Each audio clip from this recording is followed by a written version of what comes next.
Selamat petang, salam sejahtera. Terima kasih karena bersama dengan saya di Nazlin Unity Channel. Petang ini perkara penting saya nak kongsikan dengan Anda semua. Janji dengan saya, Anda share video ini supaya semua orang berhenti berbau mulut. Bukan berbau mulut, kenapa?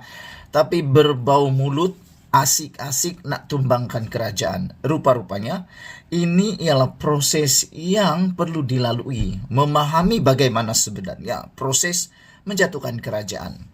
Apabila Anda faham perkara ini, apabila Anda share video ini, apabila Anda kongsikan video ini kepada ramai orang, saya percaya termasuk walaun akan bertaubat terus daripada bercakap tentang nak tumbangkan kerajaan. Jadi ini ceritanya, memahami bagaimana proses menjatuhkan kerajaan. Apa jua langkah nak tumbangkan Anwar, itu sebenarnya sekadar sembang kari sahaja. Jadi rupa-rupanya di saat ini kebanyakan yang sembang-sembang itu hanya sembang kari, tidak lebih daripada itu.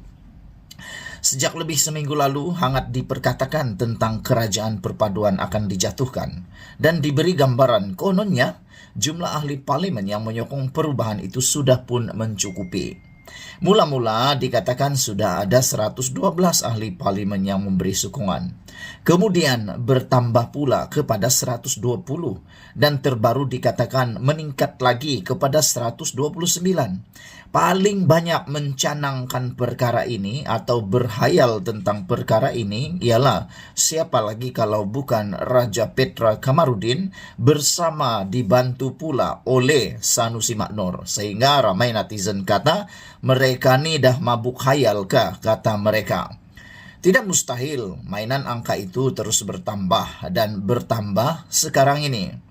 Bayangkan daripada 69 ahli parlimen Perikatan Nasional sahaja yang ada bersama dalam blok pembangkang sekarang, tidaklah pula diketahui siapa daripada blok kerajaan yang ingin menambahkan angka itu kepada sekurang-kurangnya 112 atau lebih daripada itu. Atau dengan kata lain, siapa 43 pengkhianat yang mahu tumbangkan kestabilan negara Malaysia.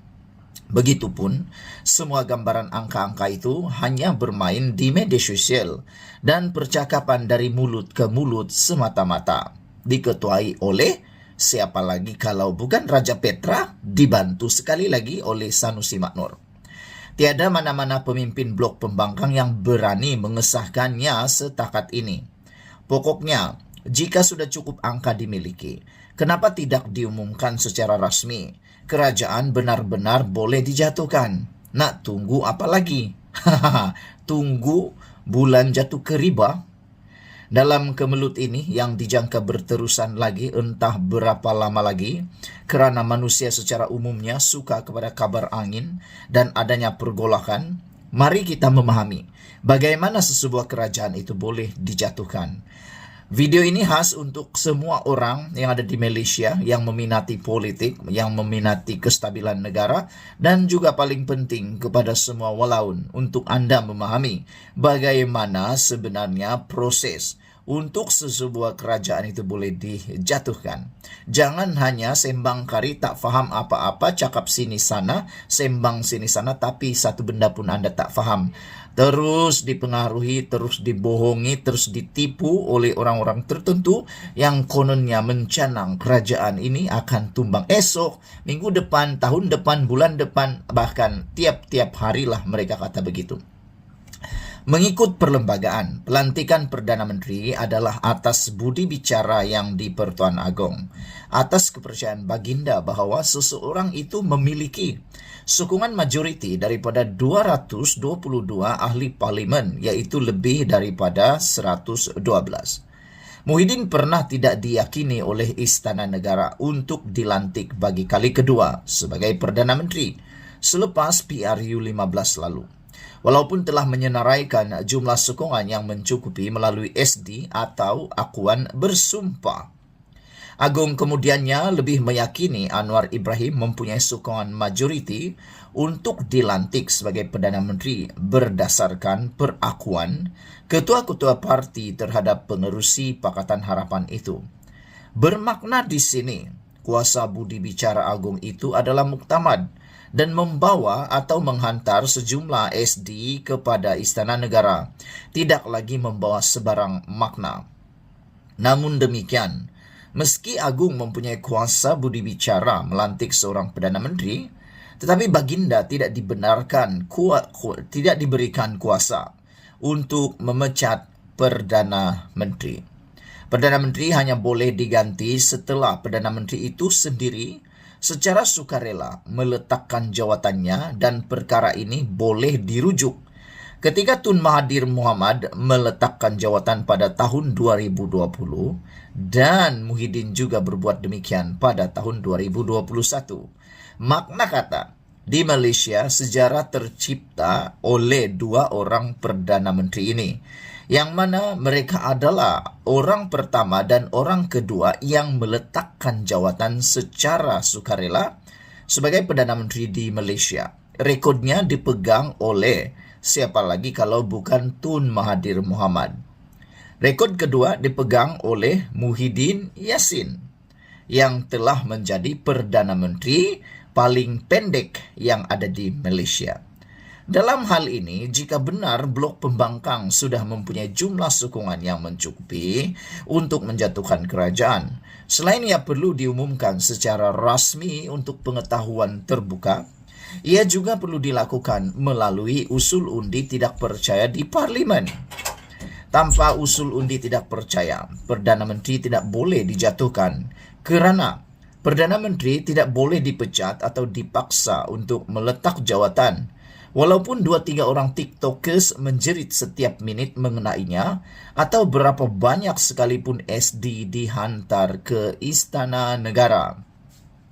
Silap Tun Mahathir dan Muhyiddin dulu ialah mereka cepat sangat meletakkan jawatan tanpa melakukan usaha lain untuk mengekalkan nikmat yang sedang disandang.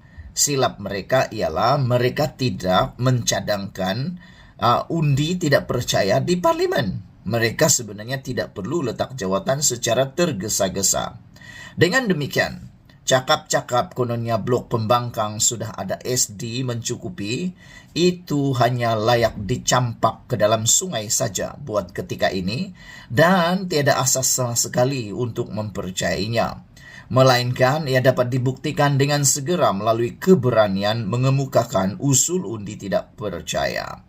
Sekarang baru bulan Januari dan Parlimen dijadwalkan bersidang pada 26 Februari depan, dan jika usul undi tidak percaya mau dikemukakan, inilah tarikh yang paling hampir untuk menjatuhkan kerajaan. Dua isu di sini. Pertama, beranikah Blok Pembangkang melakukannya? Yang kedua, sesuatu usul yang hendak dibawa itu perlu memenuhi 3 syarat utama. Perkara tertentu, berkepentingan ramai dan perlu disegerakan.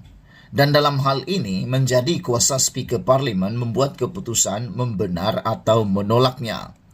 Dengan 3 syarat tersebut, terutama syarat perlu disegerakan, senang cerita, Speaker lebih diberi kuasa untuk menolak daripada membenarkan usul undi tidak percaya itu.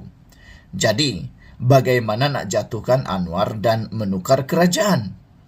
Anwar dengan slogan lawan tetap lawan yang sudah sebati dalam dirinya diyakini tidak akan mudah mengalah, bahkan tidak perlu melayan apa jua desakan. Tambahan lagi, kerusi Perdana Menteri itu sendiri sudah diidamkannya selama lebih 25 tahun lamanya serta banyak ranjau dilaluinya.